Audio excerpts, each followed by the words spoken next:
Dadah, ini mau ujian. Dari tadi belajar, pinter banget. Semangat kakak Gisha yang kucinta.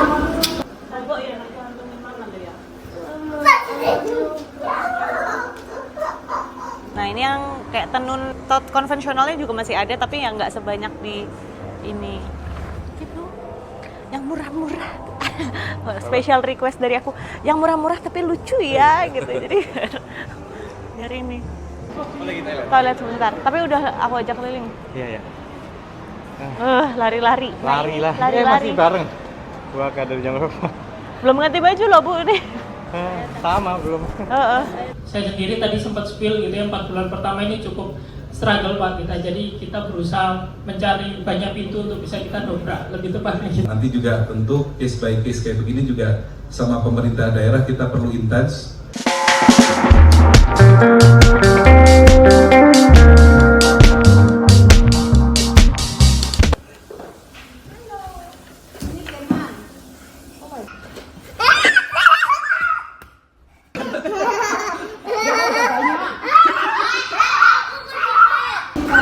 Udah malam, harusnya bobo. Ya sih, kita masih ada tanggung jawab lagi. Mumpung lagi ada Pak Menteri Ekra, lagi ada di Surabaya, dan mau ke Dex. Dadah, ini mau ujian. Dari tadi belajar, pinter banget. Semangat kakak Gisha yang kucinta. Tadi aku dicap Ya begitulah kalau punya adik cowok ya. Bobo ya, nanti antumin mana lo ya? Salim. Bye. Bye. Assalamualaikum. Sikat gigi.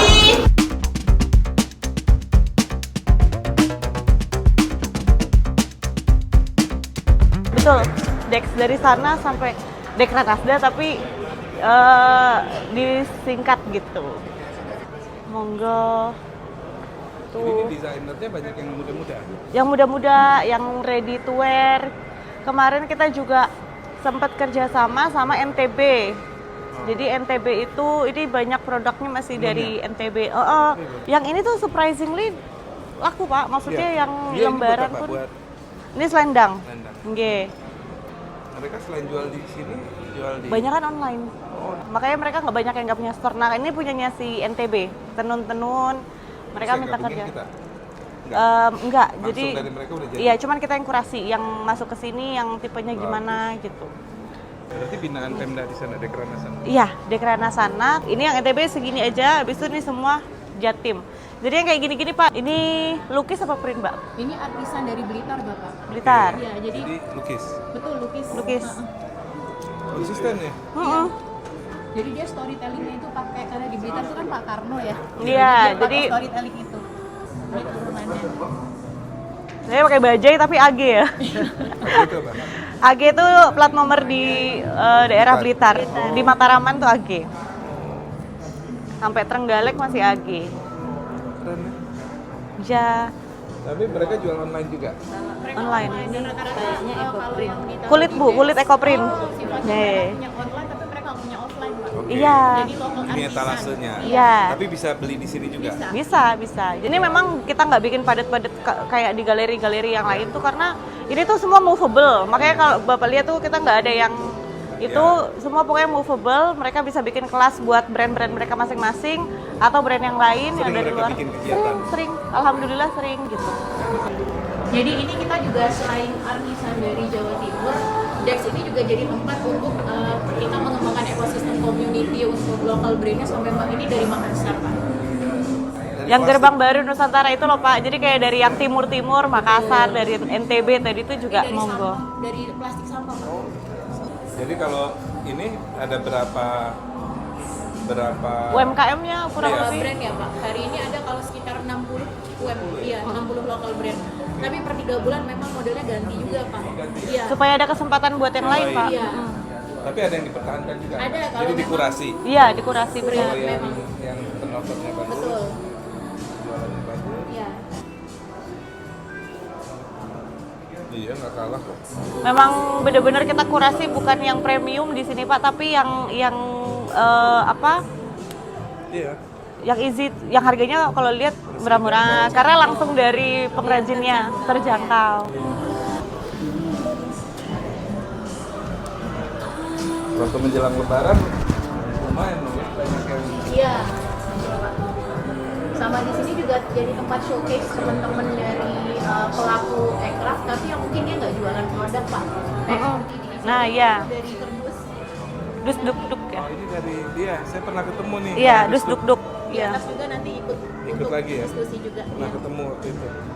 Nah, ini yang kayak tenun tot konvensionalnya juga masih ada, tapi yang nggak sebanyak di ini. Gitu. Yang murah-murah. Special request dari aku, yang murah-murah tapi lucu ya, gitu. Jadi dari ini gedokan, kayak ini batik. Harganya Pak yang seru tuh karena langsung dari pengrajinnya. Berapa ini?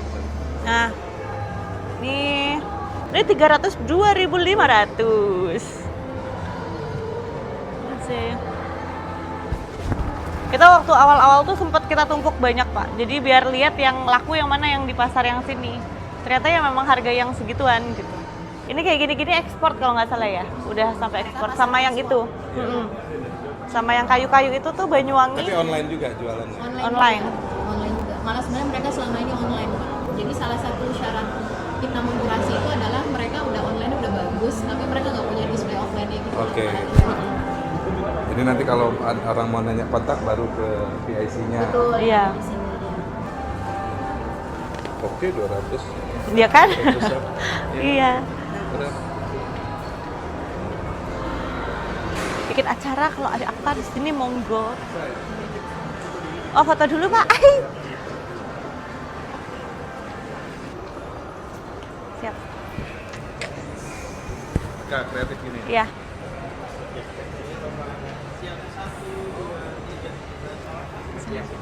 Buat tulisannya? Ya.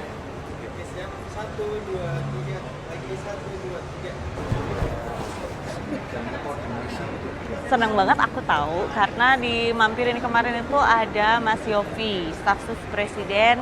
Kita bikin acara di Dex, beliau berkenan hadir juga. Hari ini Pak Menteri Aircraft. Jadi sebetulnya mau ada FGD atau discussion sesi discussion di atas, tapi beliau berkenan mau mampirin sini dulu. Jadi Dex ini tuh buat teman-teman ya, mampir ayo ke sini. Jadi di sini tuh bener-bener tempat showcase-nya buat UMKM yang udah kita kurasi. Tapi syaratnya adalah harus memenuhi standar tapi harga yang bersaing. Itu yang paling saya suka. Jadi cepetan harus di check it out karena setiap 3 bulan, tiap 4 bulan dia akan ganti brand sesuai dengan jatah-jatahnya siapa. Tapi buat teman-teman yang misalnya ada aku mau bikin kelas apa tuh yang bikin keramik gitu ya atau apa gitu, itu silahkan aja karena ini juga buat bikin acara, buat showcase juga gitu. Senang banget. Dan abis ini udah lihat-lihat sebentar, kita akan ke atas. Toilet sebentar, tapi udah aku ajak keliling. Iya ya. Lari-lari. Lari lah. Lari-lari. Masih bareng. Gua kader jam berapa? Belum ganti baju loh Bu ini. Sama belum. Udah di mobil udah ya. ganti ya?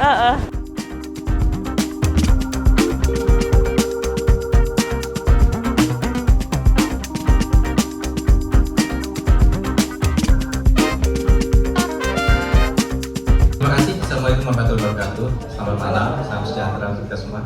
Pak Menteri Aircraft, mudah-mudahan agenda yang luar biasa dari pagi sampai malam non-stop tektok ke Malang, tetapi beliau tetap bela-belain datang demi ketemu dengan teman-teman pelaku aircraft Jawa Timur. Luar biasa.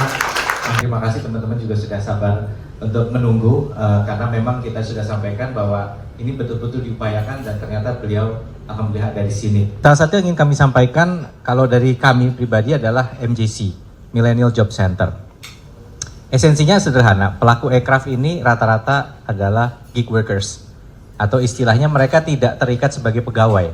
Nah, landscape kerjaan udah berubah total. Ya, ini yang kita sadari, maka kita ingin menjawab mengenai bonus demografi. Lanjut.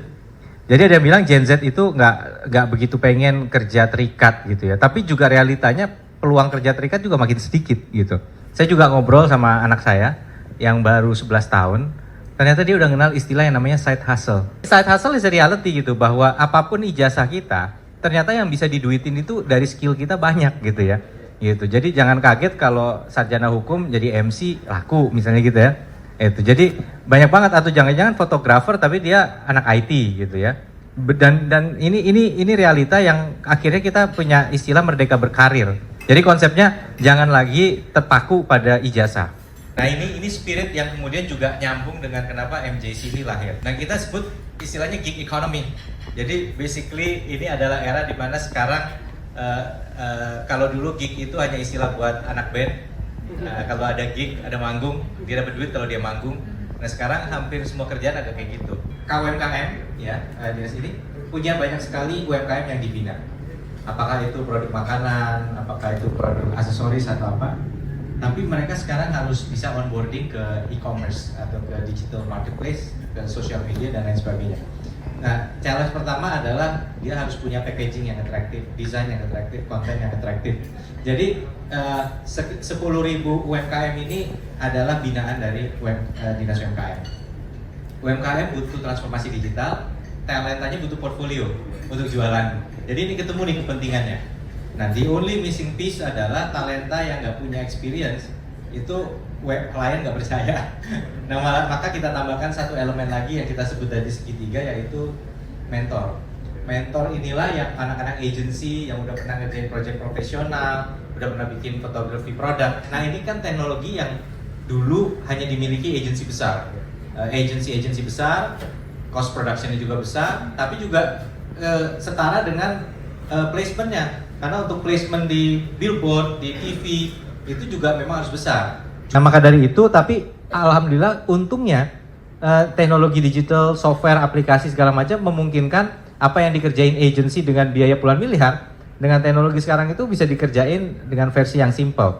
Walaupun tentu ya jangan dibandingin apple to apple, tapi mendekati lah kira-kira gitu. Jadi cara kerjanya memang klien mengajukan permintaan pekerjaan, rekomendasi fee-nya ada. Nah kemudian ada talenta dan mentor yang di-assign. Kemudian kalau udah selesai, klien bayarin fee. Nah karena ini kita ada dua model, ada yang klien sudah mulai bayar fee, tapi ada yang memang kita yang bayarin. Jadi kita bantu UMKM dengan membayarkan fee talentanya untuk mereka. Nah ini ada 5 center, kita bikin kayak co-working space, event space. Satu ada di Malang, ada di Pamekasan, Madura, ada di Jember, daerah Tapal Kuda, ada di Bojonegoro, daerah yang paling barat, dan ada di Madiun untuk daerah Mataraman. Jadi kita bikin 5 ini sebagai hub untuk kemudian MJC. Salah satunya ada advisor di sini yang mewakili. Ini advisor ini yang ngelola. Jadi dulu kantor Pak Korwil, Pak Menteri, itu gedung-gedung tua kan ya. Jadi orang datang ke situ juga segan mau masuk, nggak ada urusan gitu. Akhirnya satu section itu dikonversi, desainnya menjadi lebih futuristik, lebih cozy. Anak-anak muda ada di situ. Nah yang menarik adalah membuat bursa freelancer nih. Jadi anak-anak freelancer tuh nongkrongnya di sana. Yang kedua memang begini, mereka tuh kadang kehilangan identitas kalau nggak ada tempat pergi gitu. Jadi kalau di kamar kos-kosan, meskipun actually dia nggak perlu ninggalin kamar kos-kosan gitu, tapi rasanya kayak nggak eksis gitu. Dan kedua memang kalau nggak ketemu komunitas, kreativitasnya terhambat. Tapi ini Pak Menteri satu lagi tambahannya, kita tahu bahwa yang lagi bikin galau teman-teman Ekraf adalah AI. AI bisa jadi terutama anak-anak PO, ya, anak PO, aduh pusing juga tuh gitu.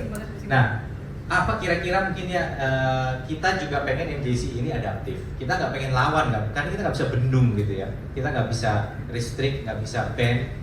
Ada etika, kalau kita government kita ada etika sih. Misalnya, makanya saya belum berani gitu bikin konten-konten yang ada AI langsung dilempar sendal sama teman-teman pelaku Ekraf. Tapi kalau kita menolak 100% juga sayang. Nah, maka kita mencari balance. Kita ingin infuse AI. Nah, mungkin di sini kami ingin berkolaborasi dengan Pak Menteri.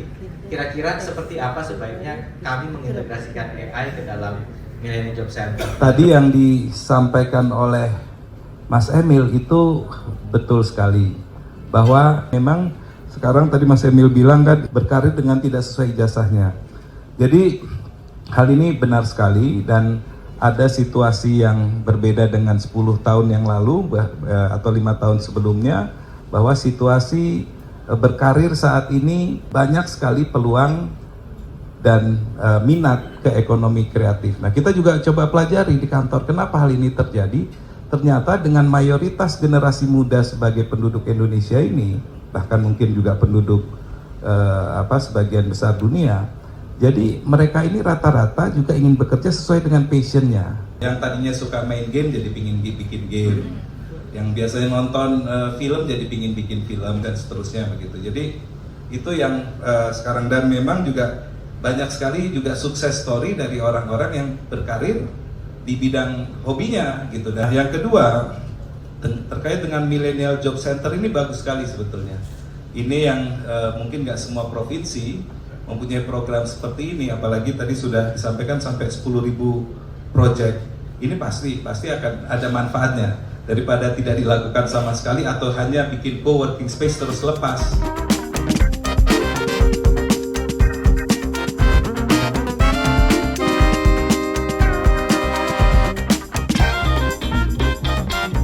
Jadi itu yang saya ingin sampaikan, tetapi Mas Emil nanti juga Pak Cecep dari Deputi 1 juga akan melihat peluang-peluang sinergi seperti apa dengan MGC yang kita bisa optimalkan begitu, karena kan tadi disampaikan kalau kami memang juga daripada kita cari satu persatu, lebih bagus kita kan bicara dengan memang yang sudah berkomunikasi, berkoordinasi dengan ekosistem, dengan komunitas begitu.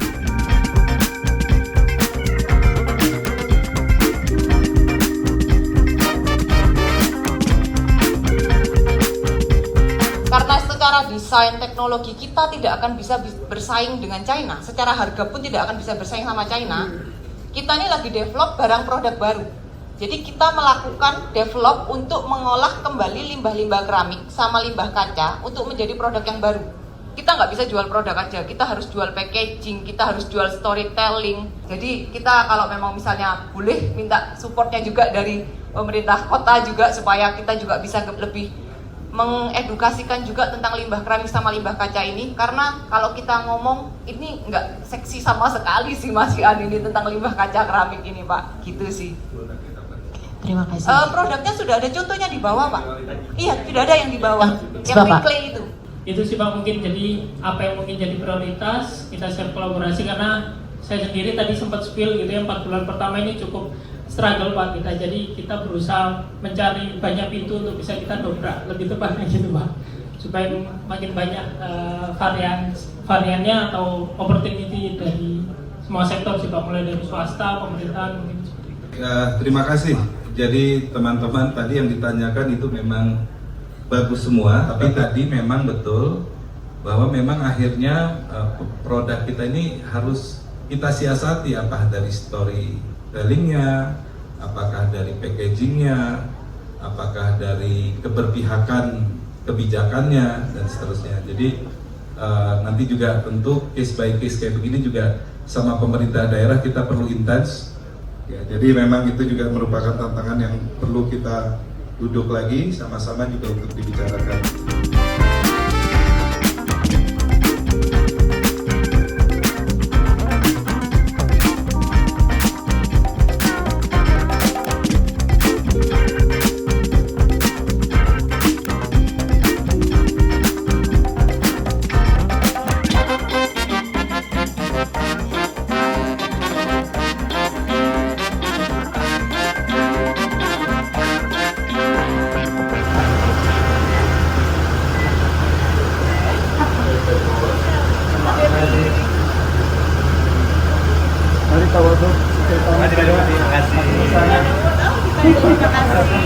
Terima kasih. Terima kasih.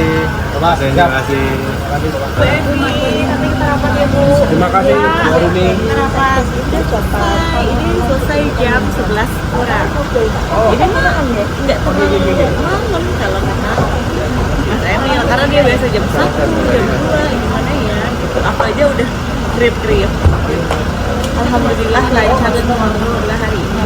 Nah, kalau udah ngomongin XFV guys, ekonomi kreatif gitu ya, nggak ada habisnya. Tadi karena ada Pak Menteri, kita manfaatin kesempatan ini buat ngambil nggak bisa banyak dan nggak bisa semua, karena mendadak dan hari ini gambling. Jadi malam ini tuh gambling antara sebenarnya bisa terjadi atau enggak, karena kegiatannya tuh panjang banget dan sampai malam. Ternyata udah capek dari malam loh tadi tuh. Masih mampir ke sini masih mau walaupun pelaksanaannya masih jam 9:30. Gitu. Jadi alhamdulillah ada sekitar 15 sampai 20 perwakilan tadi. Ada yang dari dunia games, ada yang dari dunia kerajinan, ada yang pokoknya hampir yang 17 sektor aircraft itu hadir dan diskusi, dan ada kebanggaan sendiri aku yakin buat para pelaku aircraft bisa langsung komunikasi, diskusi langsung sama menterinya. Sekarang waktunya kita pulang.